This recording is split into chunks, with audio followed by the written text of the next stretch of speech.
Je suis dans ma cachette habituelle. Hmm?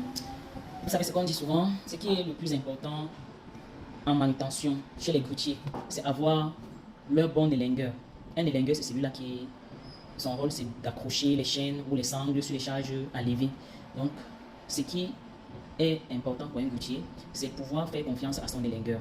Être aussi rassuré, informé que son élingueur est mieux formé, adapté pour la tâche qu'il est assidue. Parce que si déjà tu commences avec la manutention et que tu n'as pas un bon élingueur, déjà tu serais toujours en train de douter, en train de tâtonner. Est-ce qu'il a bien élingué? Est-ce que je devrais descendre pour aller vérifier? Mais tu ne peux pas être dans la cabine et en même temps aller grimper sur les conteneurs pour savoir si la charge a été bien élinguée ou pas. Est-ce que l'arrimage, elle respecte les normes qu'il faut? Donc ce qui fait que ici chez nous, on forme des élingueurs. Ceux qui sont là pour l'arrimage, on les forme. On forme le chef de manœuvre de telle manière que toi, le grutier, tu parviens à effectuer la manutention vraiment sans toutefois avoir peur, sans toutefois être stressé, en train de te poser les questions si ça a été bien fait ou pas. Donc, pour cela, lorsque nous sommes devant une tâche à effectuer, ici, la tâche dont nous parlons, c'est de la manutention. Il faudrait avoir son élingueur, son chef de manœuvre. Et maintenant, en ce qui concerne les gestes d'élevage, donc les gestes de communication avec le grutier ou la grutière, les gestes-là, elle est enseignée. Et quand vous voyez, par exemple, les engins, donc la grue, par exemple, on a ces gestes-là, on a une fiche des gestes de commandement affichée. Ça veut dire qu'on est en train de te demander de lever la charge. Comment est-ce que tu vas faire? Quel geste tu dois utiliser pour faire lever la charge? On est en train de te demander de baisser la charge. Quel geste tu vas faire pour baisser la charge? Tu dois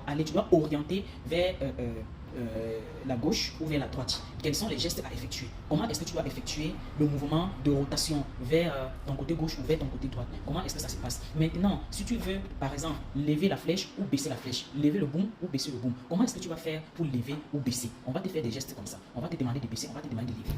Maintenant, si tu veux faire sortir les télescopes, les éléments des flèches, comment est-ce que tu vas, quels sont les mouvements, les gestes à utiliser pour le faire? Donc, tout ceci, ça passe par une formation, donc une formation adaptée avec des personnes adaptées. Ça veut dire que lorsque la grue arrive déjà dans un chantier, on devrait avoir les personnes adaptées pour ce poste. C'est un poste très important. Je disais tout à l'heure ici que la grue ne marche pas sans élingage. Donc si tu es grutier, tu dois maîtriser ce qu'on entend par élingage, arrimage, chef de manœuvre. Donc un grutier doit être en même temps un chef de manœuvre, un élingueur. Donc si tu ne connais pas tout ça, si tu ne maîtrises pas tout ça, la personne qui serait là pour le faire, toi tu ne comprendras rien parce que tu ne maîtrises pas. Donc ce qui fait que quand vous allez pour la formation dans des centres de formation, soit des centres agréés, soit chez des particuliers, il faudrait commencer par l'élingage, l'arrimage, avant d'entamer avec le calage de la grue. Vous voyez un peu? Parce que tout ceci, ça fait partie du grutage. Parce que être un bon grutier qui ne connaît pas l'élingage et l'arrimage, le calage de sa grue, ce n'est pas lever la charge qui va être son travail. S'il commence à lever la charge et que le calage n'est pas bien, que le calage n'est pas au moins à 95% de respecté, c'est que la charge là, c'est que c'est Canal 2, c'est la CRTV qui va venir te filmer et le matériel, le dégât matériel, sans parler de la vie humaine, les gens qui sont là sous le chantier, vous voyez un peu. Donc, j'encourage toujours tous ces gens